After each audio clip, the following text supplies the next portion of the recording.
क्या होगा अगर मैं आपको बताऊं कि इस टाइम पे पूरी दुनिया बोरोड मनी या फिर डेट पे जी रही है और एक छोटी सी चिंगारी ना इन सब चीज़ों को तबाह कर सकती है, पूरी दुनिया को तबाह कर सकती है।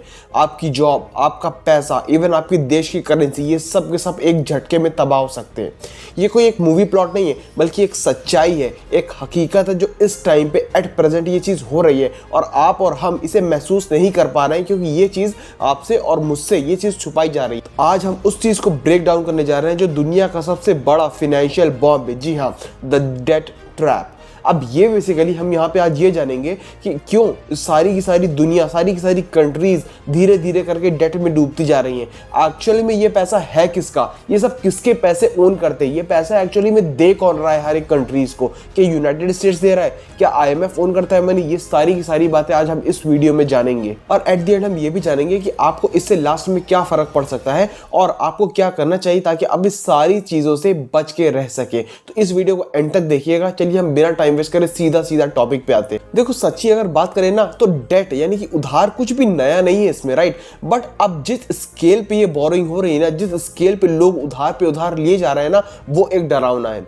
कैसे, मैं समझाता हूं। देखिए अब जो एट प्रेजेंट जो डेट की ओनरशिप बताई जा रही है ना, वो बताई जा रही है कि 300% पूरी दुनिया की GDP से अब वो ज्यादा हो चुकी है। लगभग इसका अमाउंट कैलकुलेट किया गया तो बताया जा रहा है कि 315 ट्रिलियन, 315 ट्रिलियन US डॉलर्स अब ये डेट पहुंच चुका है। इसमें अकेले का अगर हम यूनाइटेड स्टेट्स का डेट देखें ना, तो सिर्फ वही अब कितना बचा हुआ है, 34 ट्रिलियन डॉलर्स क्रॉस कर चुका है। तो इस लेवल पे जा चुका है अब डेट का लेवल। तो ये एक डरावनी बात है। बातें तो कुछ इस तरीके से की जा रही हैं कि अगर हम पूरी ह्यूमैनिटी सब काम धंधा छोड़ के सिर्फ उस डेट को पे ऑफ करने के लिए अपना पैसा कमाना स्टार्ट कर देना, तो भी हमारी पूरी जिंदगी निकल जाएगी, हम उस डेट को पे ऑफ नहीं कर पाएंगे और इवन हम इंटरेस्ट में ही फंसे रह जाएंगे। तो अब बात आती है कि यार हम इस ट्रैप में फंस कैसे गए।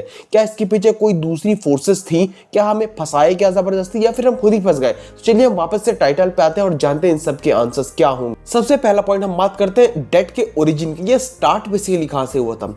इमेजिन करिए आप 50,000 रुपए मंथली कमाते हैं, राइट, और आपका खर्चा आता है 60,000 रुपए। तो बाकी के जो 10,000 रिमेनिंग है वो आप कहां से खर्च कर रहे हो। ऑब्वियसली बोरोड मनी से, यानी कि बैंक से उधार लेके, राइट। तो सेम कर रही है हमारी कंट्रीज। वो क्या कर रही है बेसिकली, अपने पैसे को जितना वो कमा रही है उससे ज्यादा यूटिलाइजेशन में लगा रही है। और पैसे आ कहां से रहे हैं, वो दूसरी कंट्रीज से आ रहे हैं जो रिच कंट्रीज है, या फिर हम बोलेंगे जो हमारा वर्ल्ड बैंक है, IMF है, इंटरनेशनल मॉनेटरी फंड, उनसे उधार ले लेके हम अपने एक्सपेंसेस को बढ़ाते जा रहे हैं और हम उस तरीके से कर्जे में डूबते जा रहे हैं। अब बात आती है कि हम खर्चा कर कहाँ रहे हैं। देखिए हमारे जो डिफेंस सेक्टर है, इंफ्रास्ट्रक्चर है, लोगों को जो सब्सिडीज दी जा रही हैं इतने सस्ते में या फिर कहीं देखोगे फ्री में दी जा रही हैं, ठीक है। और जो लोग गरीबी में जूझ रहे हैं उनके लिए जो और भी ज़्यादा फैसिलिटीज़ प्रोवाइड करी जा रही है, तो खर्चा जो हो रहा है वो यहाँ सारी जगह पे हो रहा है। अब बात आती है इनको पैसे दे कौन रहा है। सबसे मेजर आते हैं central banks, commercial banks, financial institutions जैसे कि वर्ल्ड बैंक हो गया, IMF हो गया। ये सारी की सारी जगह जो होती है जो आपको पैसा प्रोवाइड करती है। दूसरा पॉइंट आता है the cheat code, the printing money. इसका मतलब ये होता है बेसिकली, याद है आपको 2008 के टाइम पे एक फाइनेंशियल क्राइसिस आया था, द लेहमैन ब्रदर्स क्राइसिस, जहां पे रियल एस्टेट बबल पूरा का पूरा फूट गया था, पूरी दुनिया लगभग नीचे लेवल पे आ गई थी। उस टाइम पे कुछ कंट्रीज ऐसे थे, कुछ स्टेट्स ऐसे थे, जैसे यूनाइटेड स्टेट्स हो गया, यूरोप हो गया, जापान हो गया। इनका मानना ये था कि हम ज्यादा से ज्यादा करेंसी प्रिंट कर लेते हैं ताकि क्या होगा, जब हम लोगों में देंगे तो लोग ज्यादा से ज्यादा स्पेंड करेंगे, उससे हमारी इकोनॉमी और GDP बढ़ जाएगी। सुनने में तो बड़ा अच्छा लग रहा है, बट ऐसा बिल्कुल भी नहीं होता। इकोनॉमी बिल्कुल इसके उल्टा काम करती है।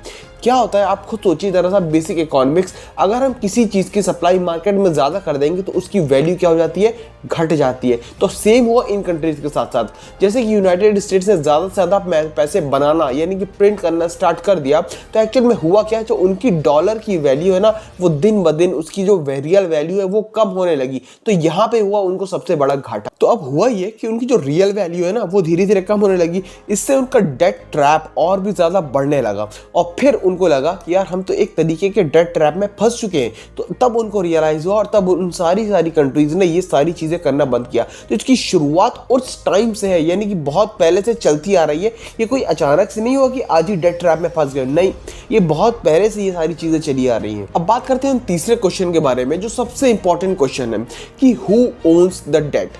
मतलब एक तरीके से ये जो डेट के सारे पैसे जो पूरी दुनिया में उधार बांटे जा रहे हैं, ये एक्चुअली में ओन कौन करता है? क्या यूनाइटेड स्टेट्स की गवर्नमेंट बांट रही है? क्या इंटरनेशनल मॉनेटरी फंड बांट रही है? क्या वर्ल्ड बैंक बांट रहा है? या फिर चाइना बांट रहा है? इन सब में से आंसर है, इन सब में से कोई भी नहीं है। तो ये जो रियल पैसा ओन करते हैं ना, ये आप और हम जैसे लोग और जो बड़े बड़े फाइनेंशियल इंस्टीट्यूशन है वो लोग ओन करते हैं। वो लोग, उनका पैसा ही पूरी दुनिया में फैला हुआ है। मैं समझाता हूँ कैसे। ये पूरी की पूरी साइकिल चली आ रही है जो हम लोगों की नज़रों से एक तरीके से छुपी हुई है। बात को ध्यान से समझिएगा। जैसे आप म्यूचुअल फंड्स में इन्वेस्ट करते हो ना, म्यूचुअल फंड्स उधार पैसा देते हैं गवर्नमेंट्स को, राइट। आप बैंक्स में इन्वेस्ट करते हो, बैंक्स में अपना पैसा सेव करते हो, बैंक्स को देते हैं उधार गवर्नमेंट को। आप अगर मान लो पेंशन फंड में इन्वेस्ट करते हो, पेंशन फंड्स किसको पैसा देते हैं? बैंक्स को, राइट। ऐसी तरीके से आपका जो सारा का सारा पैसा है ना, किसके पास जा रहा है? गवर्नमेंट के पास जा रहा है, गवर्नमेंट की यूटिलाइजेशन में जा रहा है। तो आप सोचिए, अगर मान लो कोई भी कंट्री की गवर्नमेंट अगर मान लो नुकसान सह लेती है या फिर नुकसान में चली जाती है, उससे क्या होगा? जो आप और हम जैसे नॉर्मल पर्सन है उनका पैसा डूबेगा। तो एक बहुत बड़ी क्राइसिस हमारे सामने आ सकती है अगर मान लो कि हमारी कंट्री का पैसा या फिर हमारी कंट्री की गवर्नमेंट ब्रोक हो जाती है या फिर टूट जाती है। अब हम बात करते हैं कि why country can't stop borrowing. क्यों हर एक कंट्री जस्ट अभी रुक क्यों नहीं जाते? जब इनको पता चल चुका कि यार हम इस तरीके के डेट ट्रैप में फंस चुके हैं, तो सारी की सारी कंट्रीज रुक क्यों नहीं जाती? नहीं रुक सकती, क्योंकि देखो आप एट प्रेजेंट अगर उनके एक्सपेंसेस की बात करोगे ना, तो देखिए डिफेंस सेक्टर में खर्चा हो रहा है, राइट। अब देखो कि इंफ्रास्ट्रक्चर में खर्चा हो रहा है, सब्सिडीज में खर्चा हो रहा है, और भी ऐसी बहुत सारी फ्री सर्विसेज जो गवर्नमेंट अपने लोगों को देती है उसमें खर्चा हो रहा है। अगर मान लो वो सारी चीजें बंद कर देती है गवर्नमेंट एट प्रेजेंट, तो क्या होगा? ग्रोथ, सबसे मेजर जो इम्पैक्ट पड़ेगा, जो कंट्री की ग्रोथ है ना, वो रुक जाएगी बिल्कुल भी।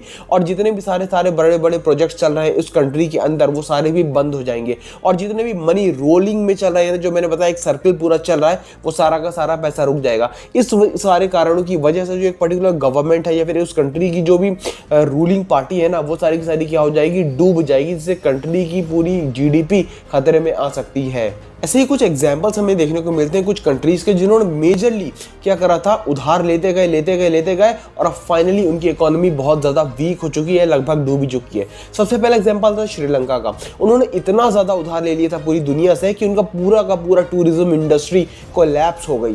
दूसरा एग्जाम्पल है अर्जेंटीना का। अर्जेंटीना ने इतना ज़्यादा लोन ले लिया था, इतना ज़्यादा डेट पे चली गई थी कि उनके यहाँ जो इन्फ्लेशन लेवल है ना, वो 200% स्पाइक कर गया था। यानी कि मान लो अगर कोई चीज़ 10 रुपए की बिक रही थी, अब वो सीधे ये अगले दिन देखोगे आपकी 30 रुपए की हो गई। तो इस लेवल का इन्फ्लेशन आ गया था अर्जेंटीना में। तीसरा एग्जांपल आता है पाकिस्तान का। पाकिस्तान क्या कर रहा है? एक डेट को चुकाने के लिए दूसरा डेट दूसरे से ले रहा है। जैसे फॉर एग्जांपल उन्होंने $1 ट्रिलियन का डेट लिया चाइना से, राइट। अब वो डेट उन्होंने पे नहीं कर पाए, तो उन्होंने चाइना से दोबारा डेट ले लिया ताकि वो प्रीवियस डेट पे ऑफ कर सके। तो ये एक तरीके से पाकिस्तान खुद ब खुद डेट ट्रैप में फंसता जा रहा है। और ये तो छोटी कंट्रीज थी। अगर हम बड़ी कंट्रीज की बात करें तो यूनाइटेड स्टेट्स अब तक का हाईएस्ट डेट जो है वो है यूएस के ऊपर। उनकी सीलिंग लेवल भी टच हो चुका है। वो अब क्या है? $40 ट्रिलियन का डेट अब वो टच कर चुके, इस लेवल पे आ चुकी है बात। अब बात करते हैं हम रियल प्रॉब्लम के बारे में कि रियल प्रॉब्लम एक्चुअल में है क्या? क्या वो लोन लेना है? नहीं, बिल्कुल भी नहीं है। देखिए, लोन लेना कोई एक प्रॉब्लम नहीं है, बल्कि उसका इंटरेस्ट पे ऑफ करना रियल प्रॉब्लम है बड़ी बड़ी कंट्रीज के लिए। क्योंकि अब क्या हो चुका है ना कि उनके जो कई सारे अलग अलग सेगमेंट्स के बजट्स हैं, उनसे भी ऊपर जा चुका है उनका लोन का इंटरेस्ट पेमेंट। जैसे हम यूनाइटेड स्टेट्स की बात करें तो एट प्रेजेंट उनकी जो रिसर्च आई थी वो बताया कि $900 बिलियन का हर साल वो इंटरेस्ट पे ऑफ करते हैं। इसका मतलब ये होगा यूनाइटेड स्टेट्स वाले ना अब अपने जो डिफेंस बजट है उससे भी ज़्यादा सिर्फ इंटरेस्ट पेमेंट कर रहे हैं अपने आप को सर्वाइव करने के लिए। तो ये हाल हो चुका है इंटरेस्ट पेमेंट का। अब खुद सोचिए आप कि अगर मान लो इंसान इतना कमा नहीं रहा तो उतना ज़्यादा सिर्फ और सिर्फ इंटरेस्ट पेमेंट में टाइम निकाल दे, और वो जो डेट का पैसा बाकी है वो सब अलग से। तो ये और कुछ नहीं बल्कि एक ये परफेक्ट डेफिनेशन है ट्रैप की, जहाँ पे आप इंटरेस्ट पेमेंट करने में ही इतने ज़्यादा बिजी हो जाते हो कि आपको जो रियल बोरोड अमाउंट है उसकी तरफ आपका ध्यान ही नहीं जाता, और ऐसे धीरे धीरे करके आप सारे के सारे ट्रैप में फंस। हम बात करते हैं एक इनविजिबल थ्रेड के बारे में जिसे हम बोलते हैं डेट स्पाइरल। ये बेसिकली एक मकड़ी की जाल की तरह है जहाँ पे हम लगातार फंसते रहते हैं। एग्जांपल समझते हैं। मान लो एक कंट्री ने एक लोन लिया, राइट। अब उसका कंट्री का डेट इंक्रीज हुआ। अब जब कंट्री का डेट इंक्रीज हुआ तो जाहिर सी बात है उसका इंटरेस्ट पेमेंट भी बढ़ा। अब उस इंटरेस्ट पेमेंट को पे करने के लिए उस पर्टिकुलर कंट्री ने दूसरा लोन लिया। अब जब दूसरा लोन लेगी तो कंपनी का जो डेट लेवल है वो और इंक्रीज होगा, उसके साथ साथ उसका इंटरेस्ट रेट भी बढ़ेगा। अब उन प्रीवियस दो लोन्स को पे ऑफ करने के लिए उस कंट्री ने तीसरा लोन लिया। तो यहाँ पे देखिए हो क्या रहा है, एक कंट्री एक लोन को चुकाने के लिए लगातार दूसरे लोन लेते जा रही है, राइट। तो इस तरीके से वो एक जाल में फंसती जा रही है जिसे हम बोलते हैं डेट स्पाइरल। तो ये इस समय का सबसे बड़ा जो थ्रेट देखने को मिल रहा है ना, वो ये डेट स्पाइरल है। अब हम बात करते हैं सबसे इंपॉर्टेंट पॉइंट के बारे में कि how this will effect you और नॉर्मल पीपल।